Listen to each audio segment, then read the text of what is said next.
The Making of a Nation, a program in special English.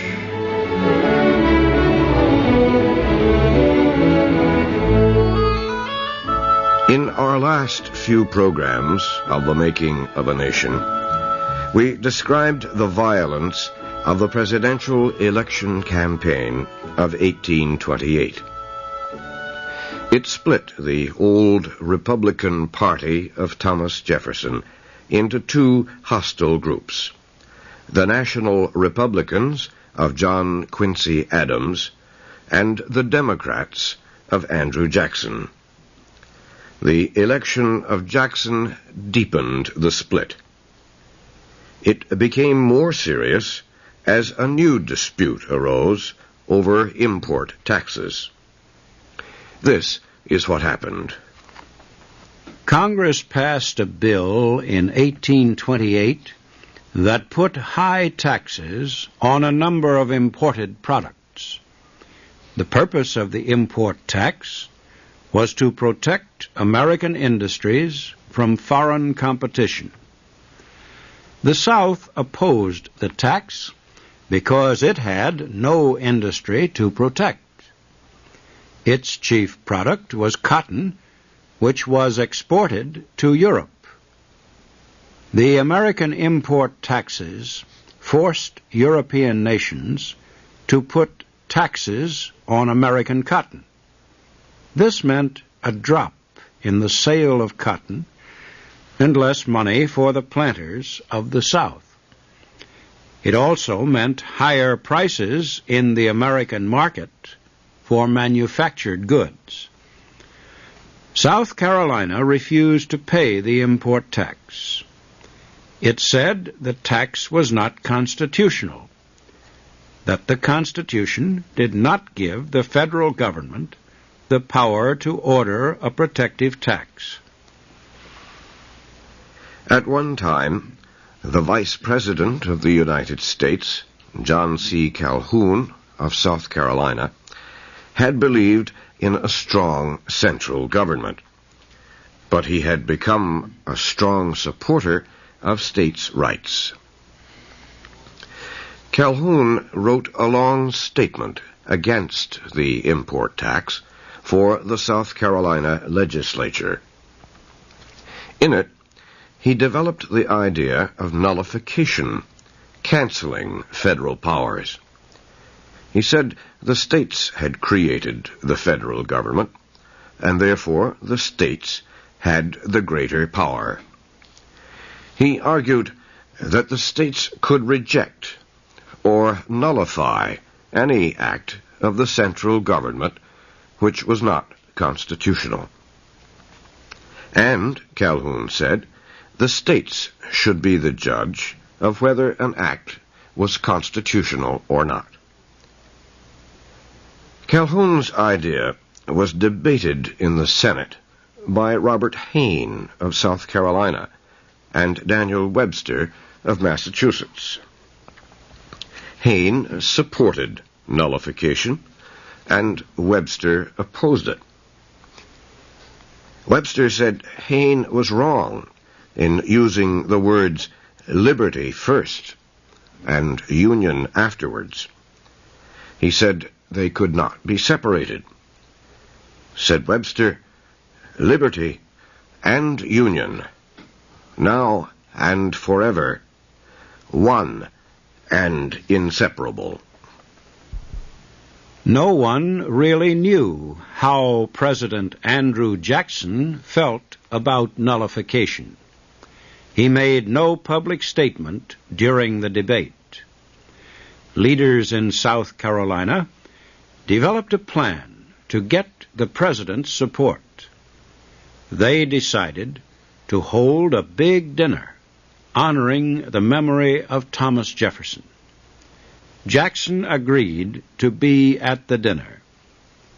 The speeches were carefully planned. They began by praising the democratic ideas of Jefferson. Then, speakers discussed Virginia's opposition to the Alien and Sedition laws passed by the federal government in 1798. Next, they discussed South Carolina's opposition to the import tax. Finally, the speeches were finished. It was time for toasts. President Jackson made the first one. He stood up, raised his glass, and looked straight at John C. Calhoun. He waited for the cheering to stop. "Our Union," he said, "it must be preserved." Calhoun rose with the others to drink the toast. He had not expected Jackson's opposition to nullification. His hand shook, and he spilled some of the wine from his glass. Calhoun was called on to make the next toast. The Vice President rose slowly. "The Union," he said, "next to our liberty, most dear." He waited a moment, then continued, "May we all remember that it can only be preserved by respecting the rights of the states and by giving equally the benefits and burdens of the Union." President Jackson left a few minutes later. Most of those at dinner left with him. The nation now knew how the president felt, and the people were with him, opposed to nullification. But the idea was not dead among the extremists of South Carolina. They were to start more trouble 2 years later. Calhoun's nullification doctrine was not the only thing that divided Jackson and the vice president. Calhoun had led a campaign against the wife of Jackson's friend and Secretary of War, John Eaton. 3 members of Jackson's cabinet supported Calhoun. Mrs. Calhoun and the 3 cabinet wives would have nothing to do with Mrs. Eaton. Jackson saw this as a political trick to try to force Eaton from the cabinet and make Jackson look foolish at the same time. The hostility between Jackson and his vice president was sharpened by a letter that was written by a member of President Monroe's cabinet. It told how Calhoun wanted Jackson arrested in 1818. The letter writer, William Crawford, was in the cabinet with Calhoun. Jackson had led a military campaign into Spanish Florida and had hanged 2 British citizens. Calhoun proposed during a cabinet meeting that Jackson be punished. Jackson did not learn of this until 1829. Jackson wanted no further communications with Calhoun. Several attempts were made to soften relations between Calhoun and Jackson. One of them seemed to succeed. Jackson told Van Buren that the dispute had been settled. He said the unfriendly letters that he and Calhoun sent each other would be destroyed, and he said he would invite the vice president to have dinner with him at the White House. With the dispute ended, Calhoun thought he saw a way to destroy his rival for the presidency, Secretary of State Martin Van Buren. He decided not to destroy the letters he and Jackson sent to each other. Instead, he had a pamphlet written using the letters.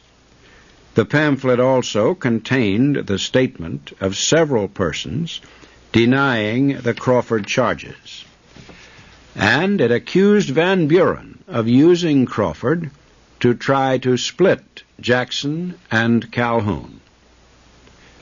One of Calhoun's men took a copy of the pamphlet to Secretary Eaton and asked him to show it to President Jackson. He told Eaton that the pamphlet would not be published without Jackson's approval. Eaton did not show the pamphlet to Jackson and said nothing to Calhoun's men. Calhoun understood this silence to mean that Jackson did not object to the pamphlet. So he had it published and given to the public. Jackson exploded when he read it. Not only had Calhoun failed to destroy the letters, he had published them. Jackson's newspaper, the Washington Globe, accused Calhoun of throwing a firebomb into the party. Jackson declared that Calhoun and his supporters had cut their own throats. Only later did Calhoun discover what had gone wrong. Eaton had not shown the pamphlet to Jackson. He had not even spoken to the president about it. This was Eaton's way of punishing those who treated his wife so badly. Jackson continued to defend Margaret Eaton's honor. He even held a cabinet meeting on the subject. All the secretaries but John Eaton were there. Jackson told them that he did not want to interfere in their private lives, but he said it seemed that their families were trying to get others to have nothing to do with Mrs. Eaton.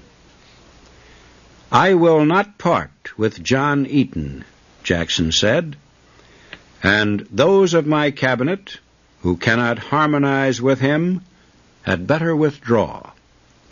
I must and I will have harmony." Jackson said any insult to Eaton would be an insult to himself. Either work with Eaton or resign. There were no resignations. But the problem got no better. Many people just would not accept Margaret Eaton as their social equal. Van Buren saw that the problem was hurting Jackson deeply. But he knew better than to propose to Jackson that he ask for Secretary Eaton's resignation. He already had heard Jackson say that he would resign as president before he would desert his friend Eaton. Van Buren decided on a plan of action.